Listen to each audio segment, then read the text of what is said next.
ये लोग के साथ गलत करेगा, उनके घर जला देंगे, उनसे लड़ेंगे, बहुत सारा चीज हो जाएगा, अनर्थ हो जाएगा। गंभीर होता है अपना वोट के लिए।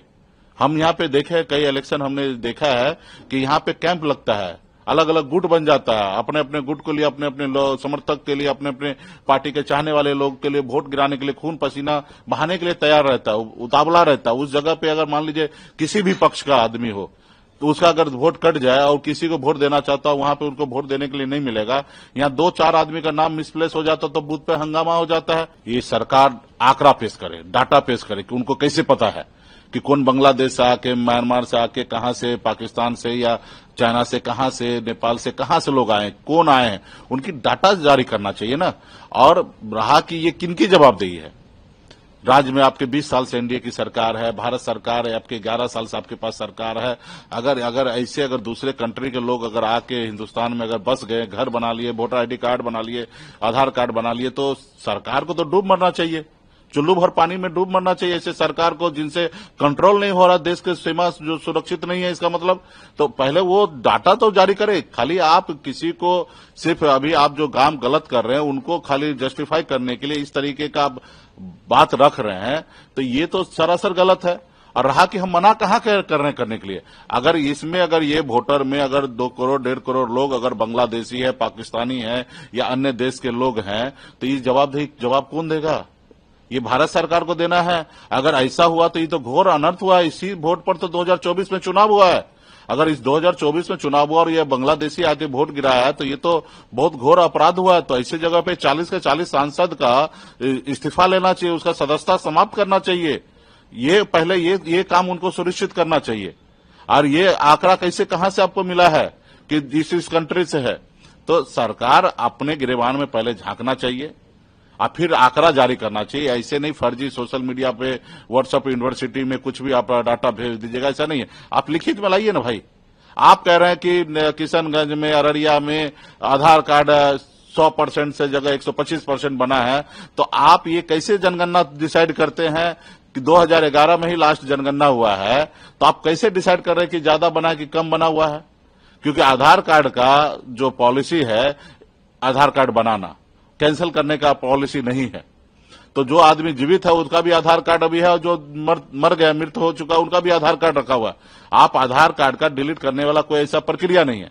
एक बार वोटर लिस्ट में है कि अगर मान लीजिए कि किसी का डेथ हो गया तो बीएलओ जो है उनको जानकारी मिलने पे वहां पे नाम काटने का प्रोसीजर है। ये इनकम टैक्स में आपके पास पैन कार्ड है, अगर आप 5 साल तक इनकम टैक्स नहीं भर रहे तो ऑटोमेटिक आपका पैन कार्ड जो है सिलेंडर हो जाएगा।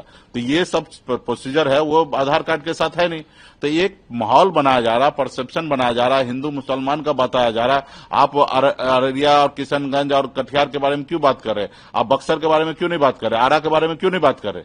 तो ये एक माहौल बनाने के लिए जो वो काम कर रहे हैं, वो गलत काम कर रहे हैं। वो उसको किसी भी हालत में वो देख रहे हैं कि बिहार में सरकार बनना नहीं, जनता जो है इनको दौड़ाने वाला है। तो ऐसे जगह पर उनको पास एक ही ऑप्शन है कि महागठबंधन का वोट को डिवीजन करे, वहां से वोट को खराब करे।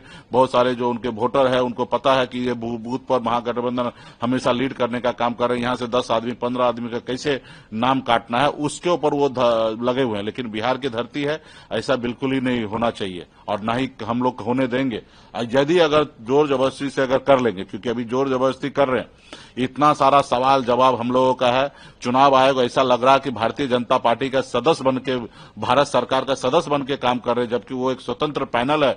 हम लोग अगर सवाल कर रहे हैं, अटल बिहारी वाजपेयी जी का कहना था कि विपक्ष जो होता है वो तीसरी आंख होता है, जो हम नहीं देख पाते वो हमको दिखाते, वो हमारे सहयोगी है, जरूरतमंद सहयोगी है।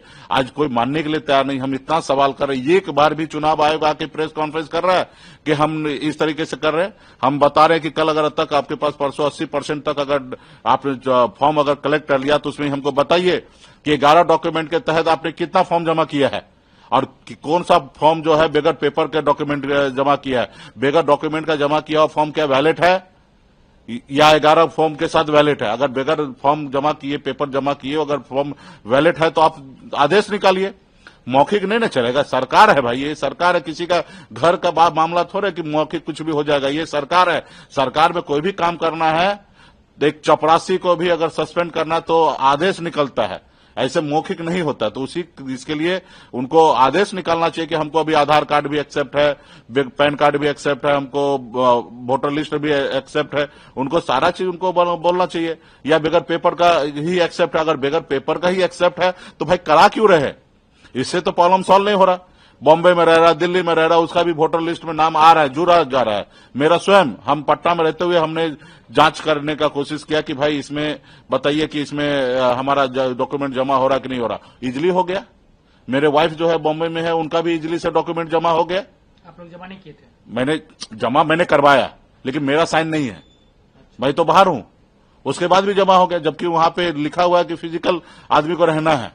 तो पेपर जमा हो रहा है, तो कहीं ना कहीं सिर्फ उनके ऊपर, बीएलओ के ऊपर प्रेशर डाला जा रहा है, उनको डराया जा रहा है, धमकाया जा रहा है, उनको बताया जा रहा है कि भाई तुम्हारा कल तक इतना परसेंट होगा तो तुम्हारा सैलरी रोक देंगे, तुमको सस्पेंड कर देंगे। वो बेचारा करेगा तो करेगा क्या? जहां जो पेपर आ रहा है, जैसे आ रहा है, वो भर उड़ के अपना जमा कर रहा है। कहीं ये आप लोग को हराने की साजिश आप ये कर रहे हैं? पूरा। और यहाँ पे अगर इस तरीके से करेगा, यहाँ पे बिहार है, बकसने वाला नहीं है, यहाँ दंगल होगा।